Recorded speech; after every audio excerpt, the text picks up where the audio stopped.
It's easy to be overwhelmed by the world. There's a lot of minutia, a lot of details, a lot of devils in the details, and a lot of world out there.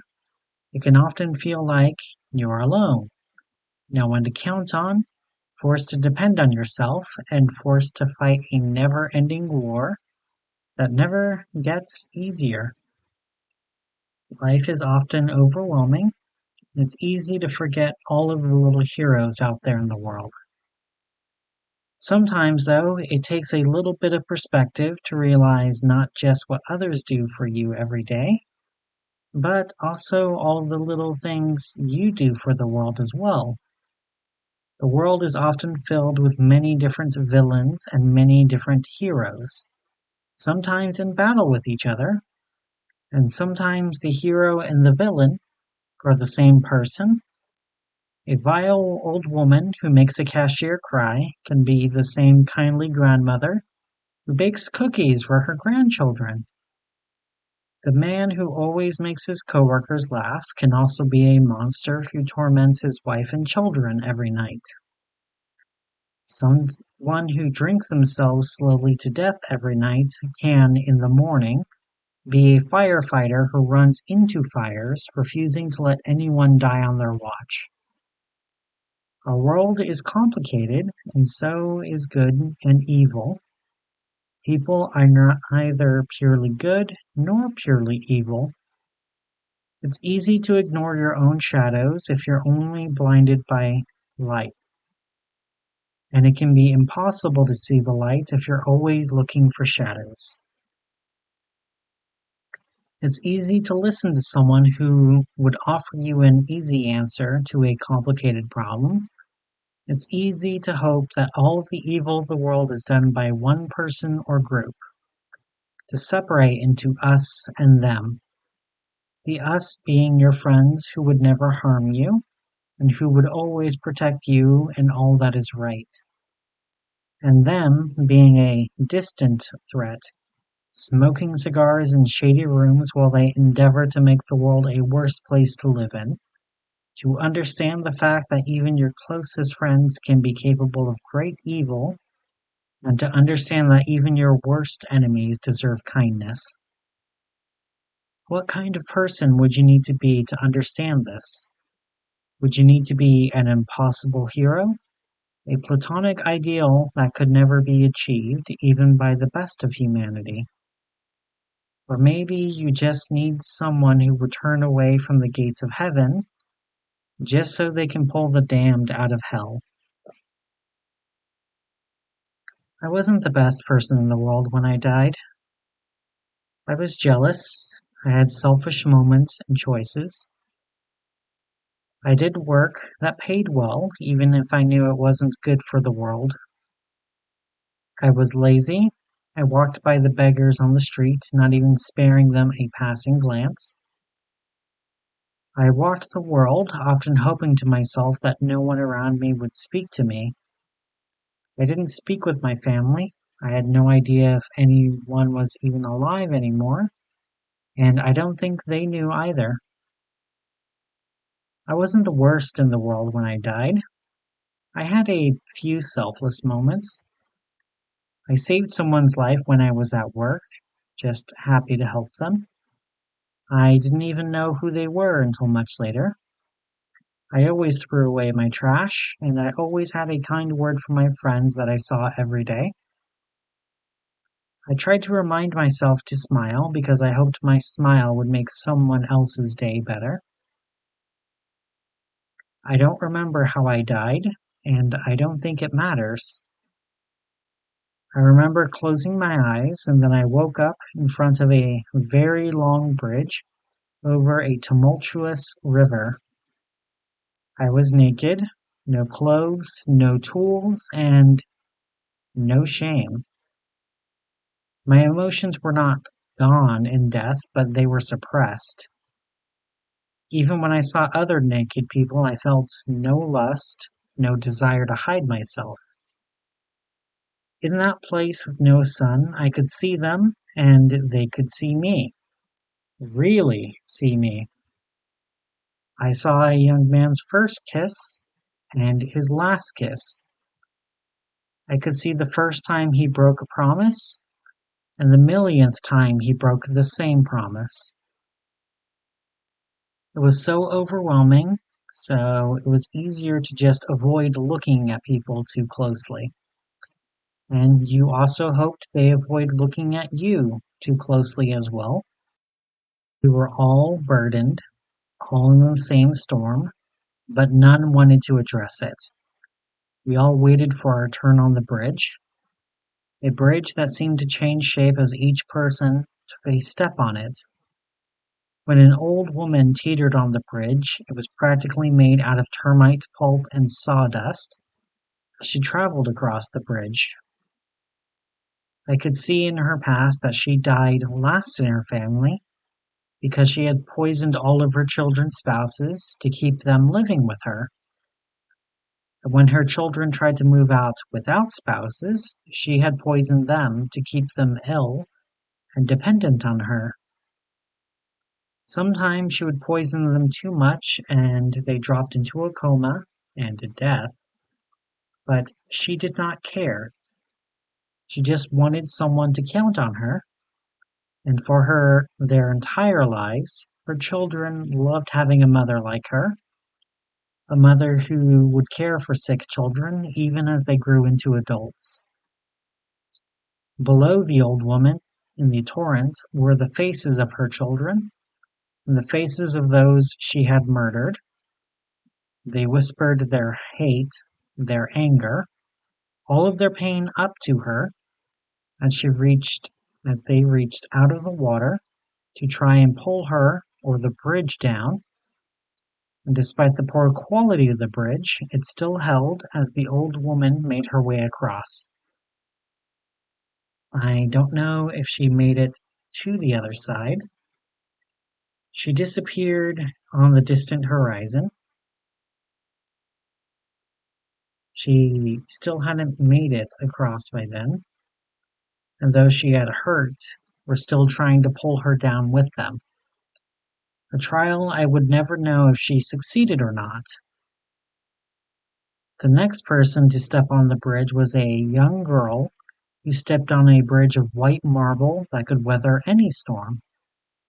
Beneath her, where she stepped on the bridge, the river calmed and silenced its rage, but just beneath where she stepped, where this young girl stepped, there was serenity, and in her arms was an infant. This young girl's life was long, far longer than the old woman, so long I could only see a few flashes. I could see her chasing a white rabbit across a field. I could see her saying one tearful goodbye to her mother, only to disappear down the rabbit hole. I saw her embracing her mother many times. Each time her mother only grew older and older, while the young girl remained the same age, until one day there was no mother to embrace, but still the young girl was chasing white rabbits down rabbit holes. I don't know what any of that meant, but I did see this, and I knew deep in my heart that the young girl would be back to carry more infants across the bridge of trials. I felt deep in my heart that was the name of this bridge. It was something fundamental to existence, something that I knew once, but forgot only to know again. As I waited for my turn for the trials, and I knew more about what awaited me on the other side of the bridge. The bridge of trials was a test of sorts. The more virtuous a life you lived, the easier the bridge would be to cross. A bridge that would lead to our final judgment after death, where we would stand before our God or gods, who would examine how we lived and decide where we go after death. We could argue our case before judgment and hope for a better ruling, but ultimately the judgment would be theirs to decide and ours to accept. And as for those who fell into the torrent before ever making it to the other side, I looked at the shore where I saw people slowly climbing out of the surf, waterlogged and embarrassed, but no worse for the wear. Apparently, if you fell into the torrent, you would get as many chances as it took to get across. This wasn't hell, it was a test, a purgatory, a place to reflect, grow, and get better, but not a place to wait forever. And as I got closer to the bridge of trials over the Styx, I saw the bridge wasn't the only way across. There were a few boats that were making their way across the Styx. Some boats were full of people's earthly possessions as they sold it by themselves. Others were small gondolas that had a single ferryman push a single passenger across the water. Those passengers looked so sad and so scared as they huddled up and tried to keep themselves warm. And those were the kinder ways that people were brought across the Styx. I also saw people who dared to swim across the Styx in a desperate attempt to try and get to their judgment quicker. Swimmers who were struggling to keep their heads above water, with hundreds of thousands, or maybe millions, of desperate grabbing hands trying to pull themselves out of the water by pulling others down. Even in death, drowning people would drown others to try and breathe. And on the shoreline, I could see people reaching into the surf to try and pull some of these desperate souls out of the water. A tiny drop in an endless sea of people, but I can see them pulling others out. A patient siege against the tide of eternity. At the time, I couldn't comprehend why anyone would spend any time helping other lost souls out of the water or helping them across. There were so many who needed help, and the helpers were so few.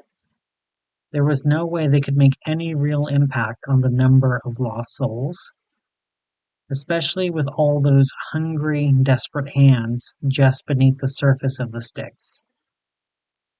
I was still so selfish when I thought that.